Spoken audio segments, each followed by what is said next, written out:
You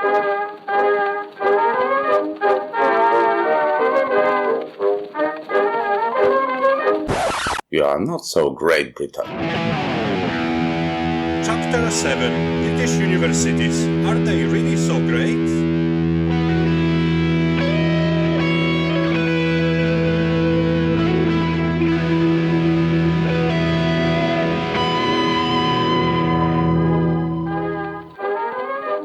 Hello, my name is Tomasz Uryński and you're listening to yet another chapter of You Are Not So Great, Britain. Our guest today is Professor Jan Čulík, who is a lecturer in Czech at the School of Modern Languages and Cultures in Glasgow University. Hello. Hello. I wanted to discuss with you British universities because they have such a great legendary opinion about being the best, and they are doing really well with all those rankings and everything. And of course, everybody knows the names like Oxford or Cambridge.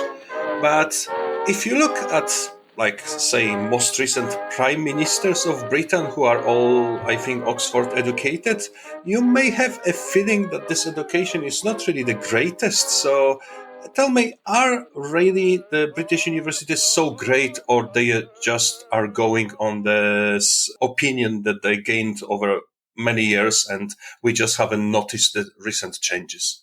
Well, the British universities have one great advantage, which is basically that it uses the English language, right? So, of course, that in the first place is a kind of springboard for internationalism.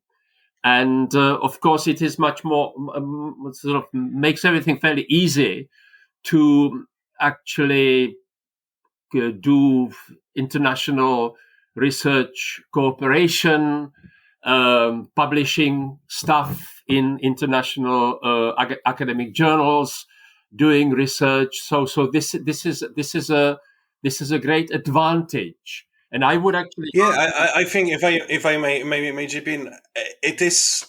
Will I be correct to say that if you are a lecturer in Czech on a British university, all your publications or most of them will be default in English? So you will be quoted much often, but by other world universities that study Slavic languages than someone who publishes in Czech only. Well, yes. Or that's... first things first. Let's get back to that. But let me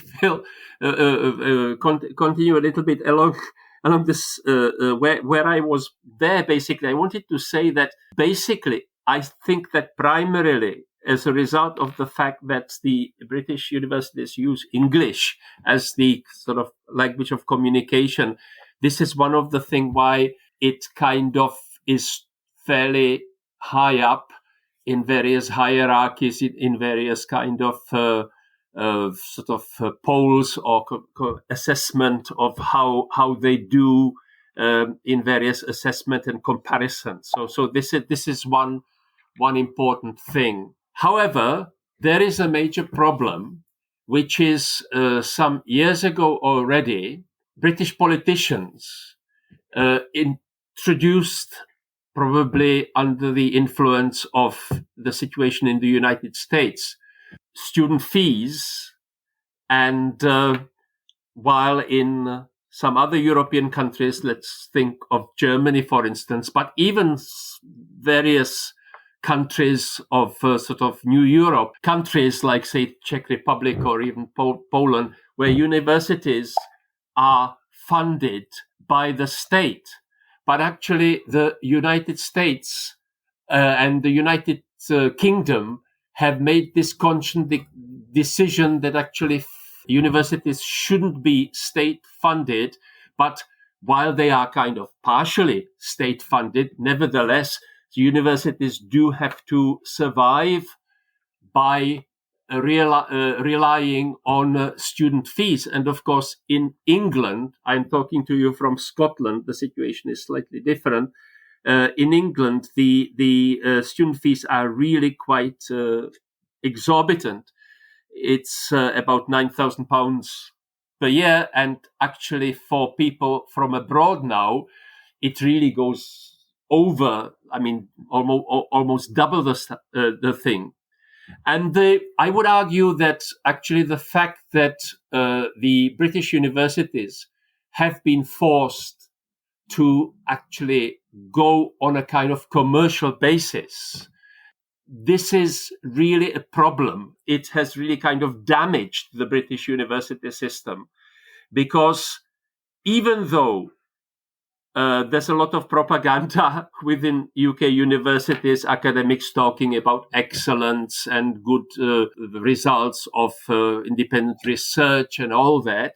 Nevertheless, in spite of saying all this, what is of necessity primary is the commercial aspect, the management based on those student fees. And the universities are basically forced in the United Kingdom to shape whatever they are doing to attract as larger as possible influx of money. And so basically, I could even say, maybe provocatively, that the universities in the United Kingdom are not really free, because they are kind of enslaved by this commercial aspect. Primarily, they are doing basically what is sort of determined by money. Yeah, that's what I wanted to ask, because as you look at the universities, because as you said, they are basically private enterprises that need to find themselves in this market economy. They are not answering to the real needs of the state, but instead they are just like money making enterprises. And if you look at the offer of these universities, you got plenty of those engineering or business management studies that are drawing all, for example, people from China who come and study here because they are paying a lot of money to get a business diploma from a British university. But the subjects that are really needed are underfunded. And I've been to a conversation with someone years ago who said that Britain, it was discussing about Brexit and how the influx of Eastern European into Britain was one of the reasons why people voted for it. And this man told me that it's because we had no idea how many people from Eastern Europe would like to come to Britain after we opened the borders. And that's what the universities are for.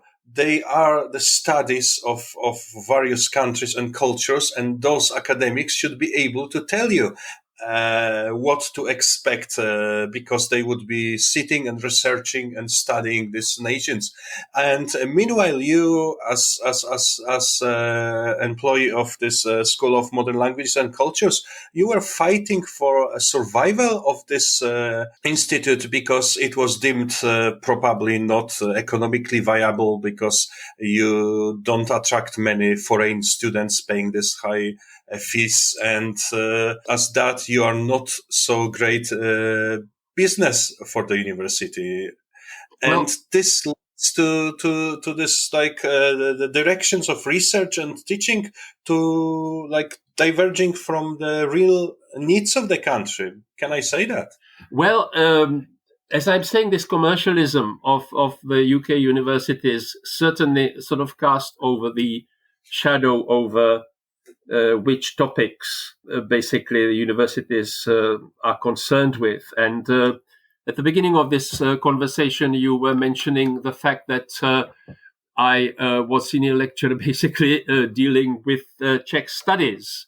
Now, Brexit, of course, is a problem also, which has kind of dealt a real blow against the United Kingdom, because quite paradoxically, the pro-Brexit politicians have been talking about how Britain will be totally global. But in fact, paradoxically, what has happened with Brexit and the exit of Britain from the European Union is that basically the United Kingdom has lost a lot of kind of contacts, lost relevance on the international scene. And also the universities, I would actually submit, because commercialism is the first thing that decides, it doesn't actually deal necessarily, they do not actually deal necessarily with strategic topics.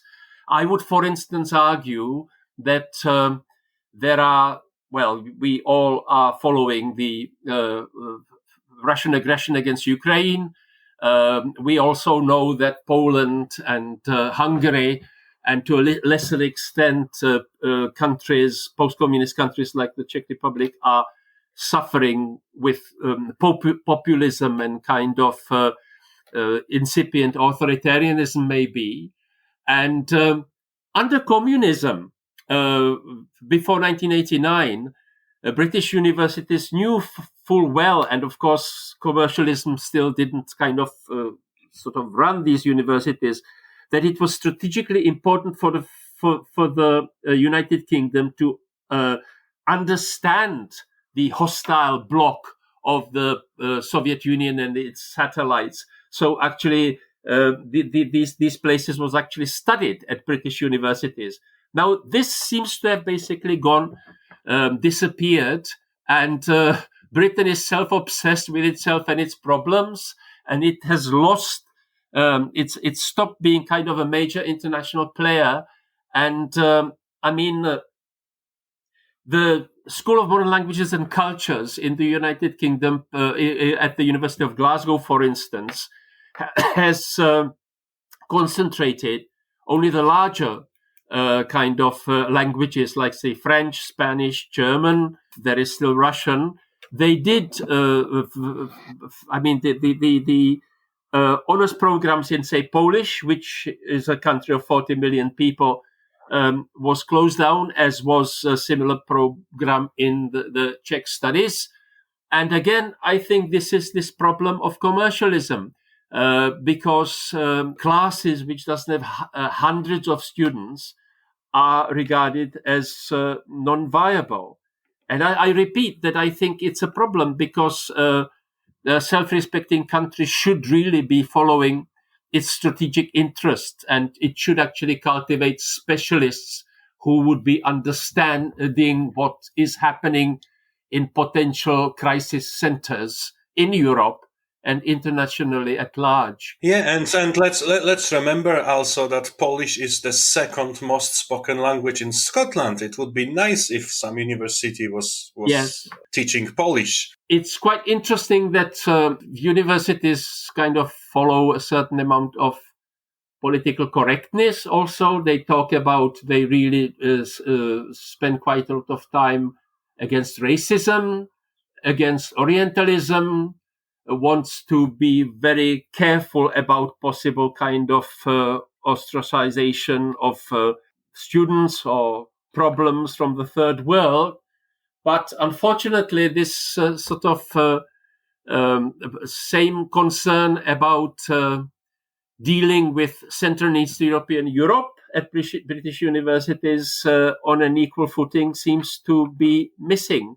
But of course, all this commercialism isn't affecting only sort of, say, East European languages, but of course there are universities. Some of the universities in England have really financial problems, because the collection of student fees does not always work properly, and there are some universities that are kind of in the red, quite substantially. And what happens is that there are tendencies in some universities to close down humanities subjects, like, I don't know, as the least profitable, or whatever. Yeah. So it's a problem, and there are, of course, these pressures from ruling politicians to actually specialize in the technology at the expense of the arts subjects. And yet we all know that we do need to have arts subjects and the humanities to really understand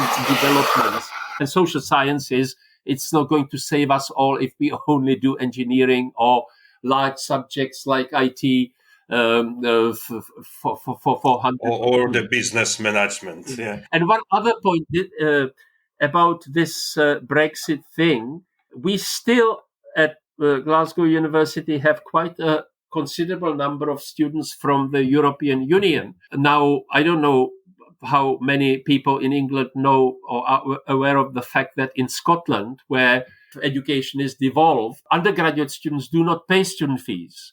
Only postgraduate students pay student fees. I mean, local student, like sort of Scottish students, right? Mm-hmm. But there used to be this law before the United Kingdom left the European Union that students from the European Union had to study both in England and in Scotland under exactly the same conditions that home students. So while universities of England charged students from the European Union to pay the same fees as the local English students have to pay at English universities, in Scotland, undergraduates from the European Union did not pay anything, right? Because undergraduate study was free from local Scottish students. So the same applied to I students know, from I was the one European of them, Union. yeah. However, after Brexit, this has been abolished, and actually any foreign students now have to pay absolutely exorbitant fees because now almost kind of in a way xenophobically, I don't think there's any other reason for this. Overseas students are really paying much more than £10,000, which is more than $10,000 US dollars annually. And so basically, those European Union students will no longer be able to study at Scottish universities for free after Brexit. They will be paying the same amounts, the same fees as people from, say, Africa or China or what have you. And basically, it just will block these people. And and actually that was something I wanted to mention as well, because this is the one side to the story, but the other side of the story is that as Britain left European Union, it also left the Erasmus program, even though it is not only for European Union countries, as you can be on Erasmus from this is also outrageous. Other countries. Yeah. It is absolutely absolutely outrageous, because this is one of the things which is really important for students throughout the European Union, that they go and spend time at other universities in other countries, and that has been deprived. Students in the United Kingdom have been absolutely deprived from it. Young people, of course, have been, due to Brexit, deprived of the right to go and work in European countries. It is outrageous, yes. But this also leads to this, that the British academic community becomes like more isolated from the rest of European academia, because, as you said, students are not coming here, students are not going out on Erasmus, and also all these exchange programs are drying up. So the academics, professors or something, will be less likely to come to Britain now after Brexit because of all these university exchange programs being cancelled.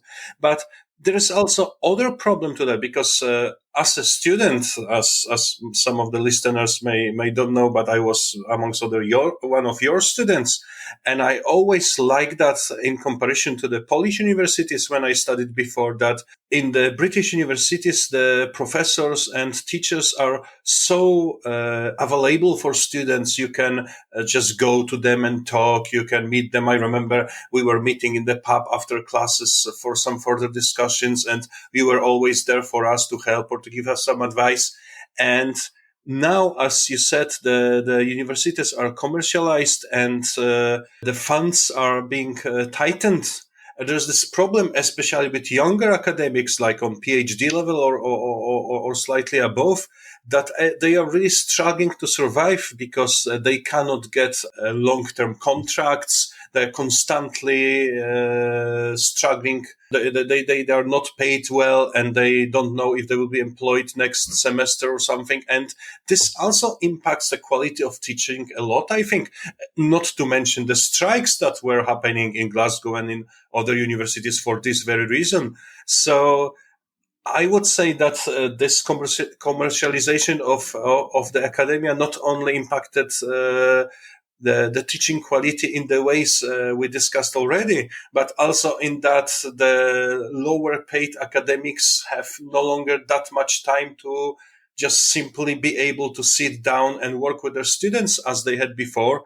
And not to mention that some of these most popular degrees that are money makers for the universities are just overscribed, and you have just crowds of students at every lecture.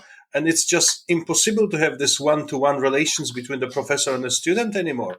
Well, it is true that there are in British universities, but that has been a sort of ongoing problem, very sort of underpaid, especially young lecturers, and it is really quite difficult. There are many lecturers who have short-term contracts, and actually they have insecurity of employment, and this is why there are these, amongst other things, there are these ongoing strikes by the university trade union, because the union demands that this should be improved. I do have to say that British universities have been, on the whole, against Brexit. And Brexit for the UK universities is a really, really serious problem. Now, this, of course, concerns maybe, it concerns, the international cooperation in research, research programs. There is this problem that the Horizon program, which exists to enable European and it used to be also UK academics to cooperate on sort of international grants. United Kingdom has been excluded from it. And one other thing, I'm talking from this point of view of a school which is supposed to be teaching European languages. And we have had language lectors, language sort of teaching assistants coming to Glasgow University from various European countries like France, Spain, Portugal, Czech Republic. Now, we do still teach the Czech language, and we do get a Czech language lector from the Czech Republic, which is fully funded by the Czech government. Glasgow University doesn't spend a penny on this. But paradoxically, after Brexit, because exactly the salary of this Czech lector is paid by the Czech government, this is why the British Home Office doesn't allow this lector to come to this country, and they will not give them the work permit. So I will not bother listeners to details about this. It was an incredible problem, which we really spent a lot of time to overcome this. And similarly, there have been problems with lectors from Spain, from France, from other countries. This is just one issue which Brexit has created insurmountable problems for UK universities, and it is a source of incredible frustration and wasting a lot of energy and time on trying to solve these problems. And I can think of one more thing as we touch on those like unsecure job and low payments for the PhD lecturers. I have some friends in Poland who are doing PhD studies, and of course, Poland is famous for not being the well-paying universities for PhD students, but they make a living basically by getting some research grants and doing some side projects, and they can make a decent living if they are working in some good academic institution. But for like British researchers, this source of European grants is now not accessible because of Brexit as well. So they cannot go down that route as the European colleagues can. Am I correct? Well, they have to. There are negotiations about that Horizon program, that grant-giving European Union program. Maybe I think that there have been some problems that this couldn't be sorted until the problems with Northern Ireland between the United Kingdom and the European Union, the borders and the checks, will be sorted. And so it was, as far as I understand, it was kind of suspended, this negotiation. But hopefully, eventually, the United Kingdom will regain access to the Horizon program. But no, well, Brexit has created serious problems and has basically thrown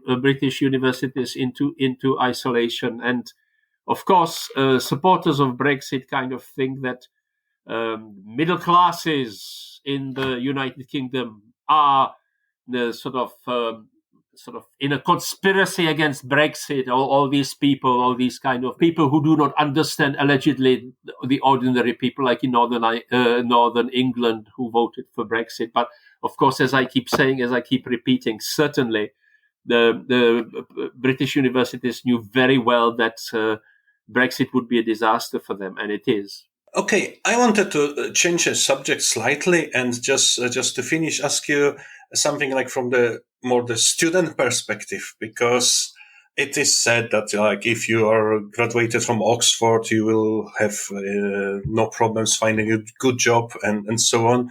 But the thing is that British universities are like very classists, and I even observed that in Glasgow when I was studying and working, and some of my colleagues were spending half of the university time in students' union, drinking beer, making connections, and even those who had much worse results than I had at the end landed in some nice jobs because they have connections, they knew people, they were from the class and so forth. So I'm not like complaining. I'm happy with my life, of course, but I'm just using that as an example. And I was to ask you like two questions. First is like how much the actual academic achievements matter and how much your connections you make during your university times matter for the student and future alumni of these most prestigious universities, because I know some people who came for the exchange year from Poland to Oxford or to Cambridge, and I have to say they were really disappointed with quality of teaching, really. And the second thing is, this is my own observation, but is shared with many of my Polish friends who also studied in Poland and in Britain. And as we see that, like, I studied physics and astronomy in Poland and then arts in Britain, so that's maybe an apple and oranges. But I know people who studied physics both in Poland and in Glasgow, for example, and they have the same observation that in Poland, it's really easy to drop out from the university. If you are not good enough, you just fail your exams, and that's the end of your studies. I started my astronomy studies, and there was 31 of us in the year, and only one of my colleagues finished in time, and after 1 year there were only 5 left, and then I dropped out and only 4 left further. While in Britain, as I felt it, it's really hard to get a good degree, but if you are happy with your like D's or whatever, you can just sail through your university doing basically nothing and you will still be able to graduate. So would that be fair to say that only like the best degrees from the British universities really matter, because you can just glide through it doing nothing and still be able to finish? Well, I don't know whether this is not too critical. It is true that maybe the role of Oxford and Cambridge is slightly exaggerated. I would say that basically the quality of each university everywhere depends on the individual lecturers. And you do have good lecturers and not so good lecturers in many universities. I don't, of course, know. I'm not that kind of official. I don't know what happens with graduates. But one interesting point may be dealing with students who used to be doing Czech studies. Not very many people know this, but if you did the Czech language or Czech studies, and you put this into your CV when applying for jobs on graduation, it actually leads to people being successful in getting a job more easily, because strangely, the prospective employers appreciate that a student who does something within his university studies period, something like sort of the Czech language or Czech literature, whatever, that such a person is quite original, that it's a person that shows independent thinking and that thinks out of the box, as it were, so that he will be an interesting contribution to any within any prospective job. So that seems to work basically, but many students, of course, aren't aware of this. Britain is a class-ridden society, so it may well be that some people will be more successful when getting a job because of, say, the connections of their parents or whatever. But I have no experience of this. On the whole, our graduates have been quite successful in getting sort of employment, and they come from all walks of life. Okay, so in general, we can say that the British universities had problems even before Brexit, and they were mostly due to their commercializations. But now the Brexit is really making everything harder for them. Would that be the right assessment? Well, it has contributed to the isolation of the whole country, and of course, universities should be a major kind of asset within a country. And if it is now more difficult to kind of have contacts with the European Union, with places like, there is this Erasmus. This applied not only to students coming to Britain from European countries for study stays, but of course the other way about. There was also teachers' mobility. I had been going to teach in Europe for many years, and this is via Erasmus, and this is obviously no longer possible. So it is a problem. And the other thing, to recap, is that, and that may be my personal opinion, but while some universities are coping relatively well in attracting student fees, especially international student fees, I do think that it is not a good idea to base the whole university system on this, because, as we said, it leads to the fact that the managers of universities prioritize the issue of money before the issue of academic concerns.